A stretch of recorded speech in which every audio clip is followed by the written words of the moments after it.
Senhor ministro Flávio Dino, o senhor tem decepcionado os brasileiros, frustrado as pessoas que lhe confiou esse cargo e, obviamente, nós temos divergências gigantescas politicamente e ideologicamente.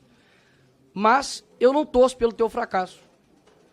Afinal de contas, o teu fracasso significa, ou deveria significar, o sucesso do crime organizado, o sucesso da milícia, o sucesso do roubo, do furto, do assassinato. E eu sei quem são as vítimas, no fim das contas, desse crime, que é a população brasileira em geral. E eu também não serei aqui leviano, assim como eu acredito que vocês são, em colocar toda a culpa de todo o crime nas suas costas. Até mesmo porque eu sei que vocês fazem isso com o seu opositor político. Diga-se de passagem, Jair Bolsonaro. Mas é evidente que o seu trabalho, ou a falta do seu trabalho, tem gerado consequências. Por exemplo, o homem que deveria ser o mais odiado pelo crime organizado entra em um local dominado pelo crime organizado, que é, por exemplo, o Complexo da Maré. E como explicar isso para um cidadão comum brasileiro? Porque a esquerda, que odeia o Bolsonaro, ainda assim, ela confessa de que o crime odeia ele.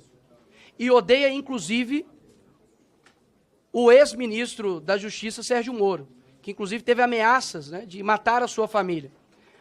Pelo que me parece, o senhor não demonstra nenhum ofensivo potencial ao crime, nenhum risco a eles.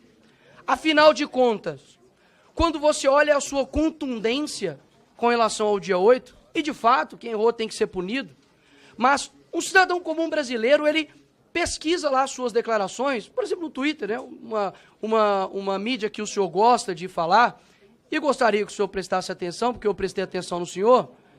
Ouvir a verdade deve ser complicado, né, senhor ministro? Mas se puder parar meu tempo, porque o ministro está incomodado com alguma coisa.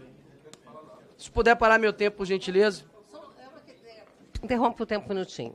O ministro está dizendo aqui que está fugindo da pauta. Eu já expliquei aqui como que eu conduzo essa comissão. Só um minuto. O deputado é livre para falar o que quiser e o ministro responde o que quiser. O deputado pode falar sobre qualquer assunto. Então, deputado Nicolas. É a primeira vez que eu vejo um ministro sem medo de ir na maré, mas com medo de perguntas. Enfim. Voltando aqui ao tema, senhor ministro.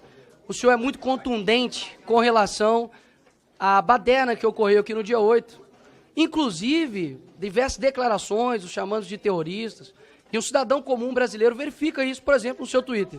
Mas eu peço ao povo brasileiro que coloque lá PCC. Vai ter 2 menções somente. Inclusive defendendo, dizendo que não há nenhum atrelamento entre o PCC e PT. Quando você pesquisa lá Comando Vermelho, não há nenhum tipo de menção no seu Twitter sobre Comando Vermelho. E isso causa uma estranheza muito grande.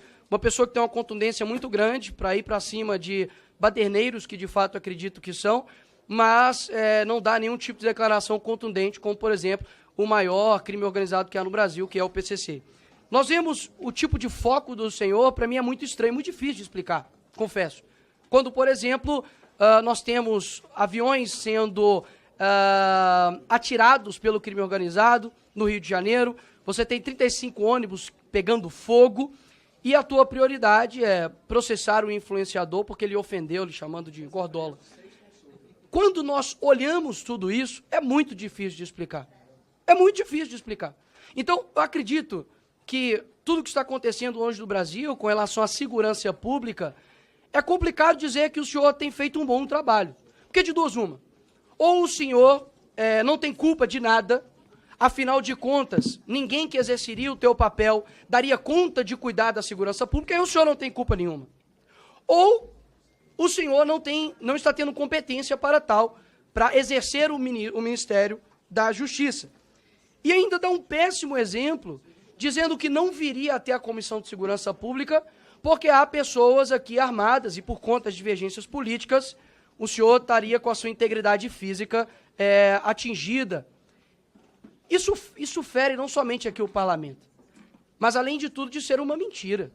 Porque os deputados não vêm aqui trabalhar armados, senhor ministro. E o senhor sabe disso, ou ao menos deveria saber, como o senhor gosta de insinuar para as pessoas. Agora, quando nós olhamos para para os outros demais acontecimentos, a tua eloquência, o teu discurso, a tua fala, né, o teu deboche, o teu desrespeito, vem perdendo a graça. Inclusive até a própria velha mídia tem te descrito o senhor como animador, né, de auditório.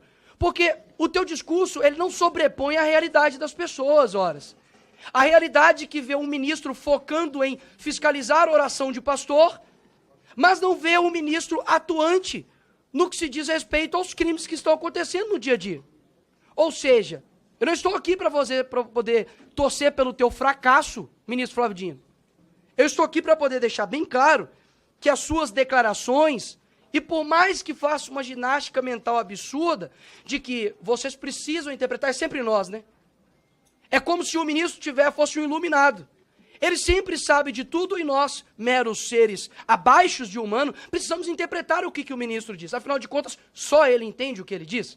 Até mesmo porque quando ele diz que a Polícia Federal está a serviço da sua causa, Lula, e do Brasil, aí o senhor diz que é uma mera dificuldade de interpretação nossa. Eu digo o contrário. As suas ações demonstram que o senhor tem feito com a Polícia Federal o que vocês acusavam de Jair Bolsonaro fazer na Polícia Federal. E agora nós temos uma brusca absurda de apreensão de cocaína e maconha, por exemplo. Redução de 28,6% de apreensão de maconha, comparados ao mesmo tempo do ano anterior, e 31,4% de redução de apreensão de cocaína. Ou seja, não está tendo coerência nas tuas falas e nas tuas ações. Isso, inclusive, eu acredito que tem atrapalhado o seu próprio chefe, Lula. Porque hoje isso é uma pesquisa que a aprovação tem caído no governo. Eu não sei quem te assessora ou se é da sua cabeça, mas essas declarações não têm ajudado o teu próprio governo, porque eu tenho certeza que a pauta número 1 no Brasil é a segurança pública. Ou seja, quando a pessoa vai trabalhar e ver um ônibus queimado, e vê lá, coloca no Google, Dino processa, e vê que não tem nenhum tipo de atuação contra, de fato, crime organizado, mas somente o trabalho padrão já da Polícia Federal, que tem feito, a pessoa sente-se frustrada. Então, eu acredito que não há coerência ou imparcialidade por parte do ministro. Pelo contrário, defende tudo o que condena e quando é da direita faz um show absurdo, vai para cima, inclusive, de ministros, deputados que com as suas falas na tribuna, mas nada o faz contra, de fato, o crime organizado que tem destruído as famílias no Brasil. E, por fim, pelo menos uma coisa eu concordo com o senhor, ministro Flávio. O senhor disse que o senhor era um personagem, né, dos Vingadores. Eu acredito que o senhor parece muito com o Nick Fury. Não sei se o senhor conhece. Só enxerga, de fato, realmente de um lado. Boa sorte para o senhor tentar explicar o inexplicável. Obrigado, presidente.